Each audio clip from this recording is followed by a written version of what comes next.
Pon.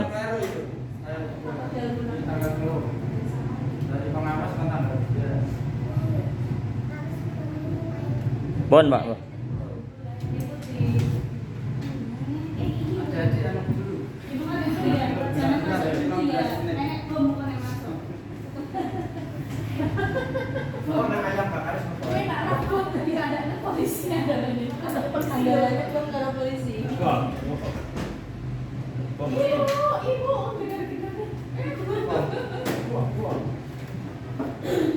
Assalamualaikum warahmatullahi wabarakatuh.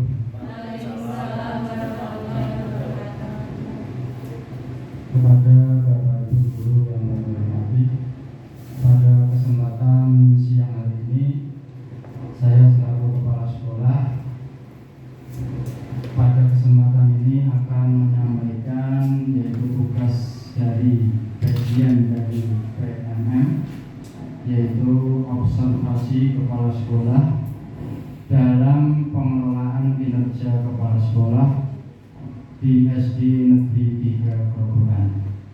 Tepatnya hari ini, hari Senin, tanggal 2 September 2024. Dan nanti mohon dari Bapak Ibu guru, ini adalah mungkin yang kedua kalinya semester 1, semester 2 ini kita memang wajib melaksanakan observasi baik kepala sekolah maupun Bapak Ibu guru semuanya.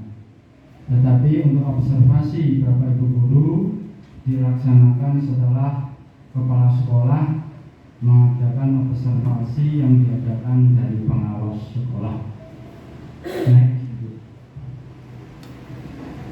Selanjutnya,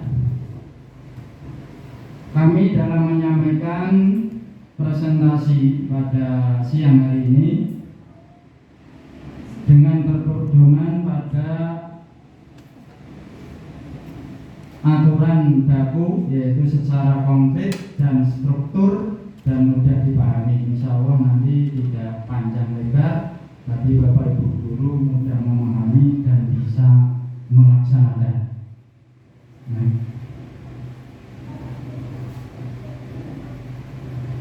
Nanti yang kami sampaikan, yang pertama mengacu yaitu menggunakan bahasa yang mudah dipahami, termasuk dalam menjelaskan istilah kompleks yang digunakan. Yang kedua, menyusun materi presentasi secara logis dan struktur dengan alur mudah diikuti. Yang ketiga, memberikan contoh atau situasi nyata yang relevan dengan keseharian untuk menjelaskan visi misi sekolah. Dan ini nanti Bapak Ibu guru juga membuat seperti ini langkah-langkahnya. Jadi nggak berbeda jauh dari kepala sekolah. Bapak Ibu guru pun nanti membuat seperti ini, dan ini sebagai tolak ukur nanti dalam melaksanakan observasi guru yang dilaksanakan oleh kepala sekolah. Selanjutnya kita melihat dalam situasi kondisi SD kita saat ini, dan mungkin dari SD-SD yang lain, SD kita mungkin beda dari sisi fisik, dari sisi lingkungan, dari sisi siswa. Nah, garis besarnya SD 3 Grobogan merupakan salah satu SD negeri yang terletak di Desa Grobogan, Kecamatan Juwangi, Kabupaten Boyolali. SDN 3 Grobogan memiliki gedung berlantai 2. Ini satu Juwangi ya, hanya di SD kita. Kita syukuri bersama, karena SD lain belum bisa membangun 2 lantai, tapi SD kita sudah memiliki 2 lantai. Dan lokasinya cukup strategis, yaitu berada di sebelah timur kantor pemerintah Desa Grobogan. Selanjutnya, profil SD 3 Grobogan. Perlu ketahui Bapak Ibu guru semuanya, saat ini SDN 3 Grobogan tahun ajaran 2024-2025 peserta peserta didik sebanyak 65 siswa dan tenaga guru dan penjaga jumlahnya 13. Kemudian sarana dan prasarana di SD kami insya Allah sudah cukup lengkap. Ruang kelas lengkap, perpustakaan ada, musola ada, gudang juga ada. Jadi insya Allah SD kita untuk prasarana SD itu sudah dianggap cukup. Kemudian untuk status sampai sekarang tetap negeri. Kemudian secara inventaris yang kita miliki atau yang kita tempati adalah sepenuhnya milik pemerintah pusat. Hanya kita berhak menempati dan mengelola dan merawat, tapi tidak berhak untuk memiliki. Naik lanjut.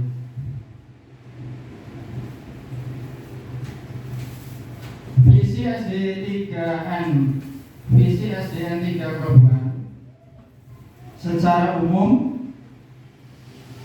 adalah terwujudnya manusia yang berpendidikan, bermoral dan berakhlak mulia serta menguasai tek.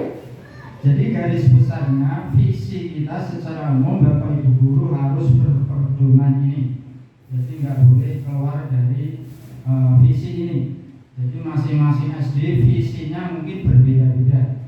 Tapi SD kita terutama yang kita cantumkan dalam kurikulum semester ini adalah terwujudnya manusia yang berpendidikan, bermoral, berakhlak mulia serta menguasai tek.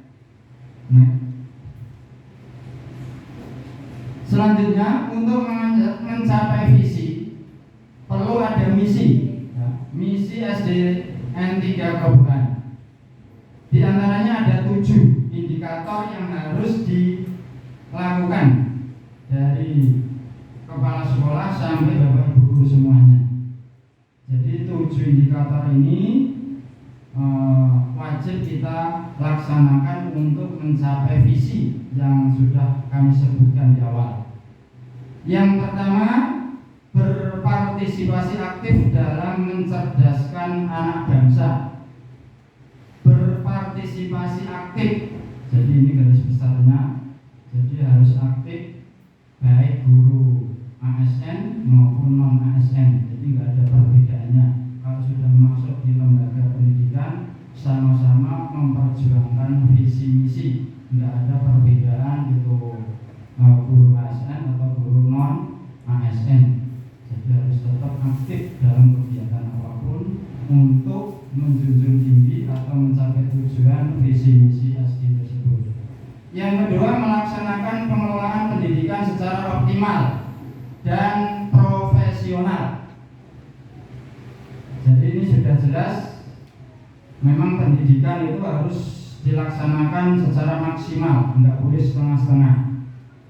Dan profesional itu sesuai dengan aturan perundang-undangan yang berlaku dalam sistem pendidikan di Indonesia. Jadi tidak boleh kita keluar dari kurikulum yang sudah ditetapkan. Yang ketiga, membangun sumber daya manusia di bidang ilmu pengetahuan dan teknologi serta pendidikan moral dan akhlak secara seimbang.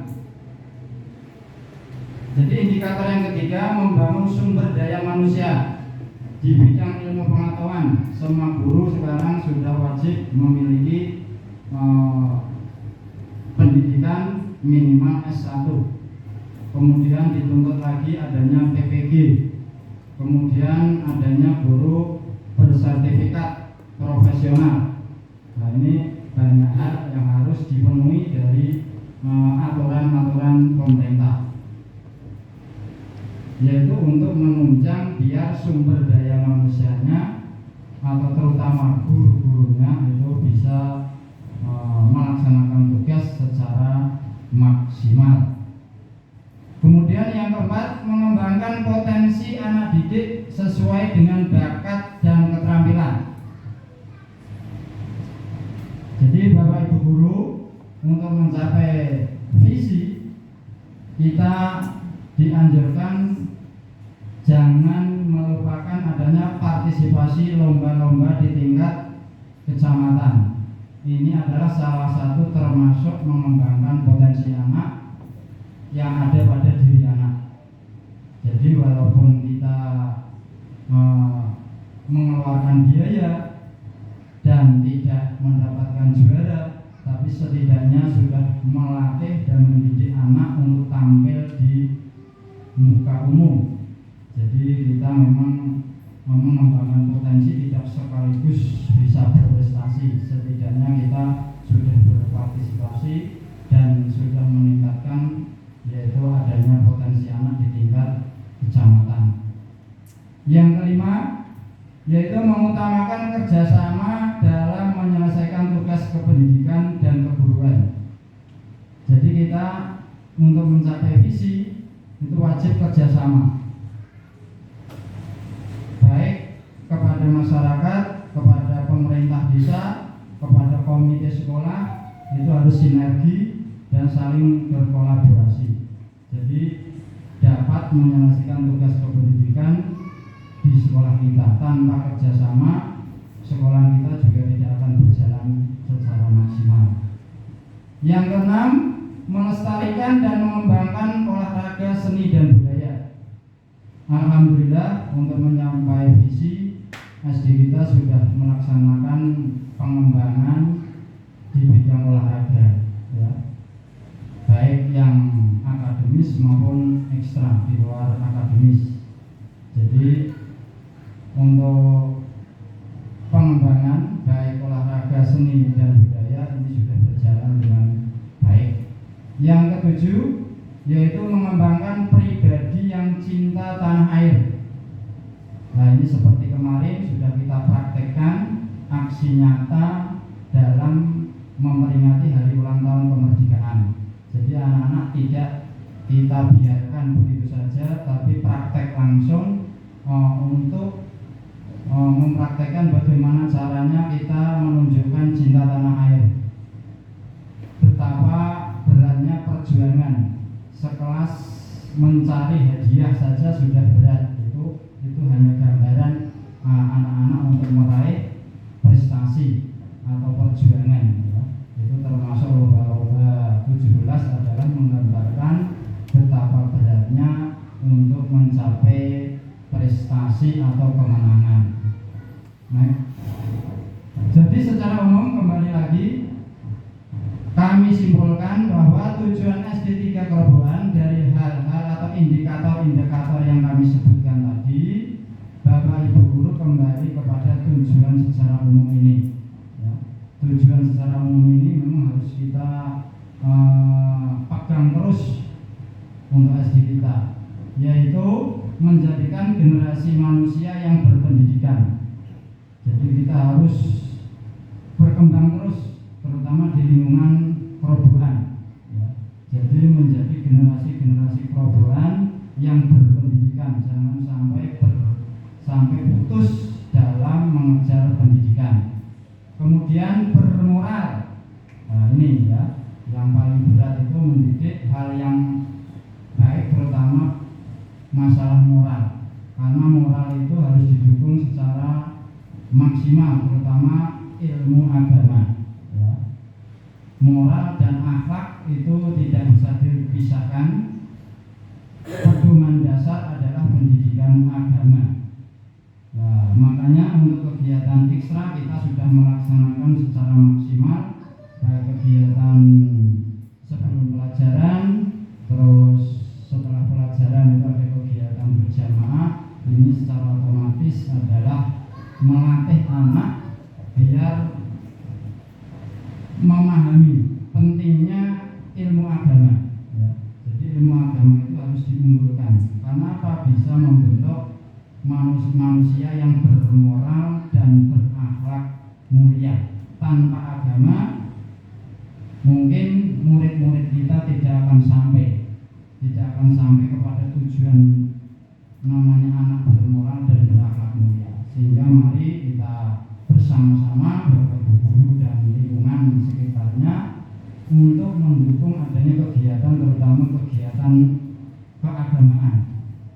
Ini salah satu alat ya, untuk membentuk anak menjadi bermoral dan berakhlak mulia. Kemudian menguasai iptek ya tadi ya, terakhir menguasai iptek ini juga penting. Karena apa? Karena udah zamannya ya. Jadi mohon dari Bapak Ibu guru ini ditambahi ada kegiatan ekstra, yaitu tidak gaptek pada masalah iptek.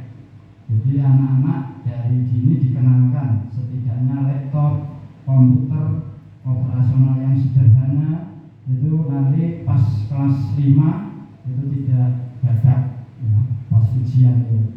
Jadi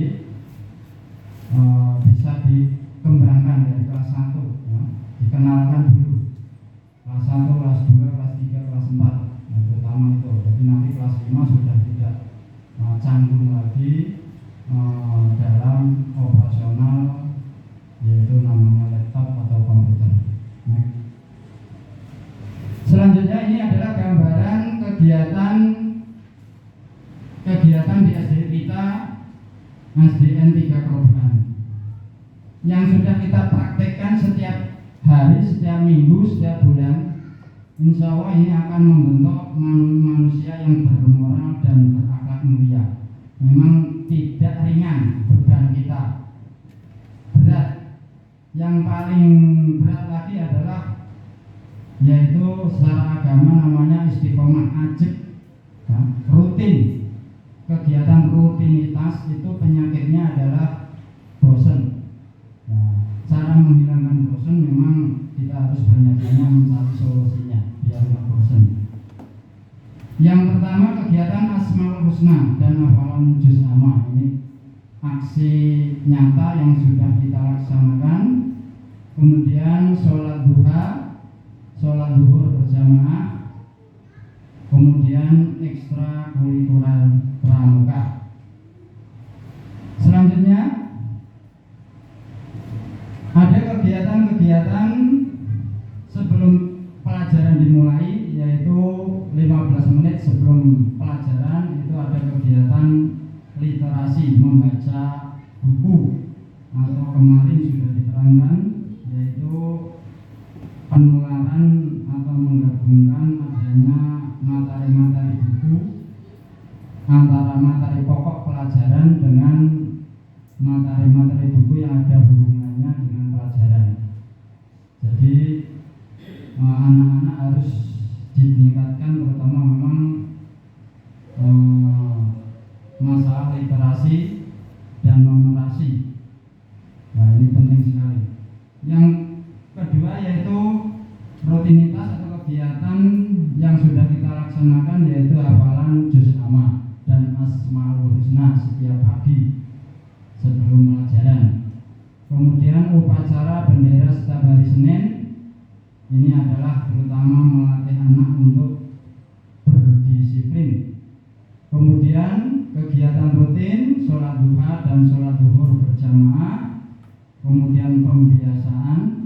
Jadi ini pembiasaan adalah anak dilatih untuk berakhlak yang baik, baik kepada bapak ibu guru terutama. Kemudian kalau di rumah ya diterapkan kepada orang tuanya, saudaranya.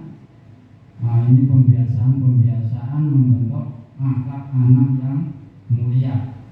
Kemudian anak diperkenalkan yaitu pentingnya budaya bersih, baik di sekolahan, di rumah, di lingkungan masyarakat. Ini anak sudah dilatih betapa pentingnya kebersihan. Sebab dengan bisa menjaga kebersihan, insya Allah akan terjaga dari penyakit yang akan datang pada kita.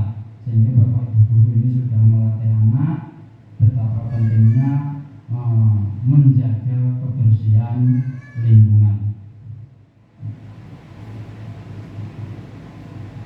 Jadi ini yang terakhir kesimpulan dari pemaparan saya selaku kepala sekolah dalam mempresentasikan visi dan misi dari SDN 3 Kerobokan. Visi dan misi sekolah merupakan kompas yang sangat penting dalam mencapai tujuan pendidikan. jelas itu adalah arah, ya, yang menunjukkan arah kita. Tanpa visi misi, terutama pendidikan di sekolah kita tidak akan mencapai tujuan yang kita harapkan.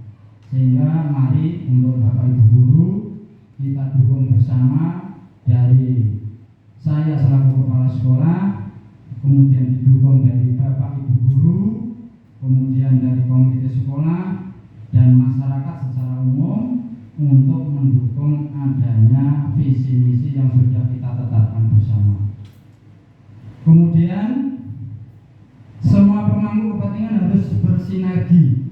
Jadi ini harus bersinergi, tidak cukup kepala sekolah saja, tidak cukup Bapak Ibu guru saja, tapi semuanya, baik dari komite sekolah, masyarakat secara umum, untuk mewujudkan visi dan misi sekolah demi kemajuan keberhasilan peserta didik. Jadi ini kesimpulan terakhir.